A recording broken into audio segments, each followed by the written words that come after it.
to another edition of Crossviews on CMTV. Thank you so very much for being faithful to one of your favorite programs on CMTV and your favorite channel, CMTV. On this day, we have, as usual, two gentlemen who are very devoted to their cause of educating, informing Cameroonians and giving their suggestion on nation building. First of all, I want to welcome Dr. Busi of the University of Oya. You are highly welcome to Crossviews today. Thank you very much, Mr. Moderator, Mr. Mwambo Williams. First of all, I want to appreciate your attire. You're looking good. And also my brother, Mr. Njomo Siri, you're looking good in your African wares. And Mr. Mwambo Williams, a lot have been going on in our country recently. And with your permission, as the moderator and boss on set, may you permit me say one or two things on the newspapers. Yeah. Mr. Mwambo Williams, recently the Minister of Territorial Administration, Atanga Jipo, was on his way to the far north region of Cameroon with some ministers in the country, with seven interministerial committee, because there was a flood in the far north region of Cameroon, and an accident occurred, and some ministers and some members of government were wounded. It's really sad news that we have bad roads in Cameroon, and our ministers are victims of these situations. And thank God that one of the ministers said they are fine. Mr. Moderator, our government must be serious when it concerns infrastructural development in this country, because it's embarrassing seeing our ministers having such accidents of such magnitudes in our highway, to tell us that our roads are poor, and we have to be serious. The Minister of Public Works, the Minister of Transport, we have to be very serious with our highways in this country. And I'll end by talking of issues that happened in Bamenda. There was a policeman, a Gerndame was killed in Bamenda, and there was chaos in Bamenda. And I'm pleading on our military that they are there to protect life and property, because they should not bring about fear in the people, because we saw fear among the market sellers of food market, how people were running up and down, and through crossfires, some people lost their lives in Bamenda. And we are calling on the Amber boys to that we need to dialogue, and the military, because we cannot keep on shooting on daily basis and putting people under fear. And lastly, Mr. Moderator, the President of the Republic, President Paul Biya, signed a decree today for regional elections on the 6th of September. Let's see how, on the 6th of December. Let's see how things will unfold. So the decree was signed today on the 7th of September for such elections, regional elections. He has already set regional colleges for that election, and let's see how things will unfold when there's no peace in the country. But I think on all what the Minister of Territorial Administration is doing in collaboration with the President of the Republic, people still criticize that he has forgotten the Anglophones, giving the flood victims, that he's going to other regions without visiting those of the southwest and northwest. Yeah, critics will say that, pundits will say that it's correct, because there's also flood in the southwest also, and the minister have not visited. But I think that the far north is also Cameroon, and we should not critique too much, because it's part and parcel of Cameroon. So if he's going there, it doesn't mean that he doesn't think about the southwest region of Cameroon. And I think that's a good venture. But I think that what I was saying that is that when people are in crisis, such emergencies are needed. I think that is a good venture.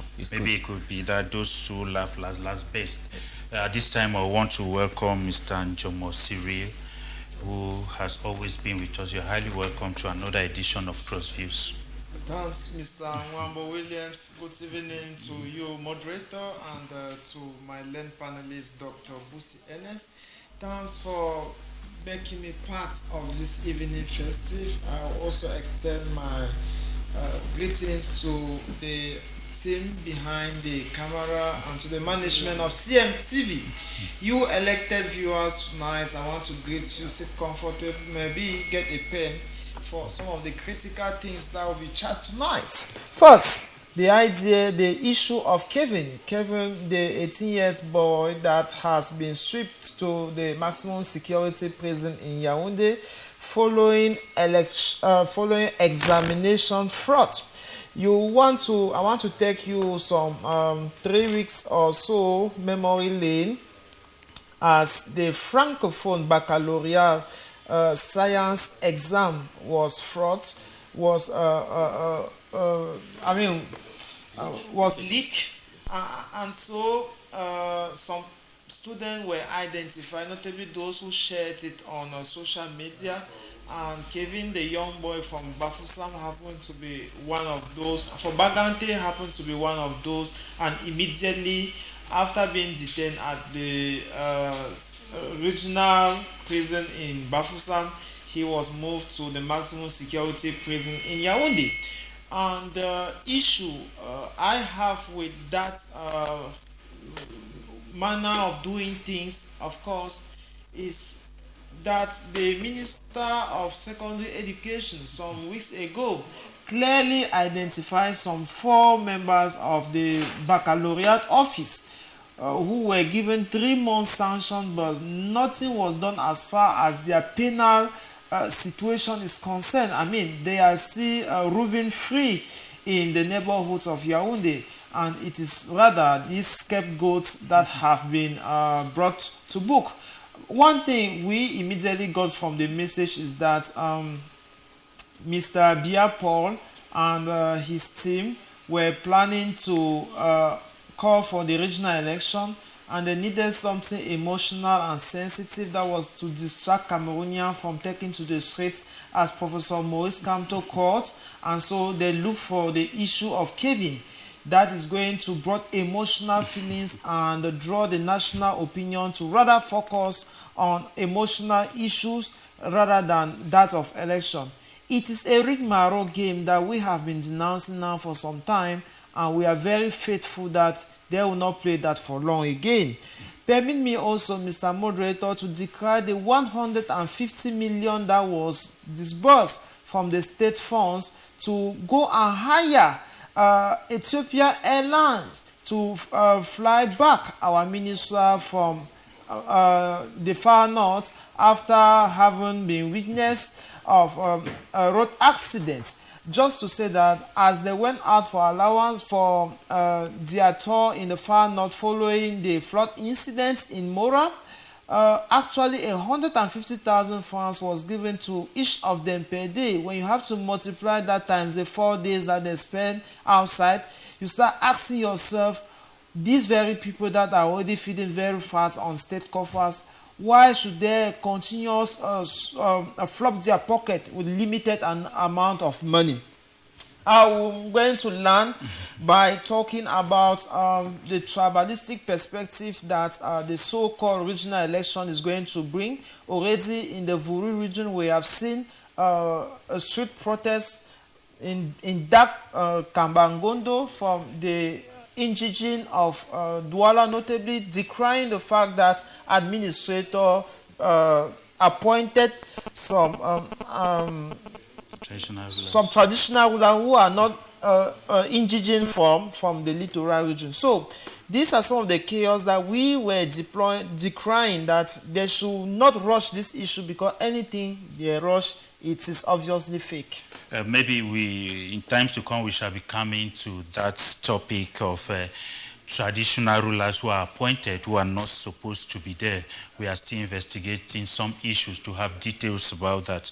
But I want to come to that. The government some time ago had to stop allowances for outings of ministers. But don't you think that 150,000 maybe it was just for their hotel bills? Giving 150,000, is it not too small for a minister to go out for a day?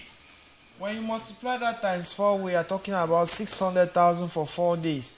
It has nothing to do with hotel bills, nothing to do with food money, nothing to do with station stop, nothing to do with health insurance, nothing to. I mean, that is money that is just allocated for their pockets. Okay. It means it is shipped directly to their account, and they do not touch it in their journey. Mr. Mwambo, we are talking about a disastrous situation that happened, and they went to Marua just to lie to the population using the name of the head of state. Personally, I followed Mr. Atanganji telling the population that the head of state have sent them as preachers to come and announce a contingent of goods that will be coming.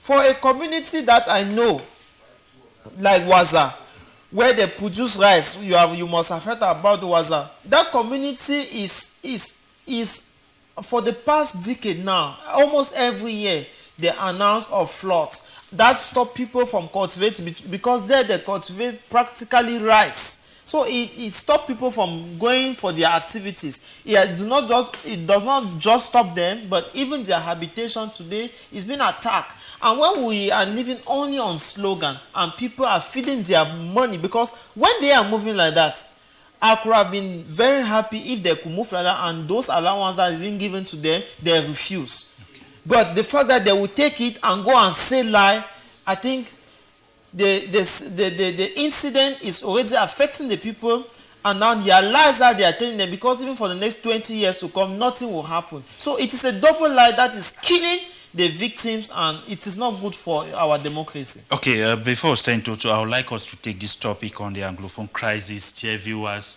we had followed maybe some happenings in the past week.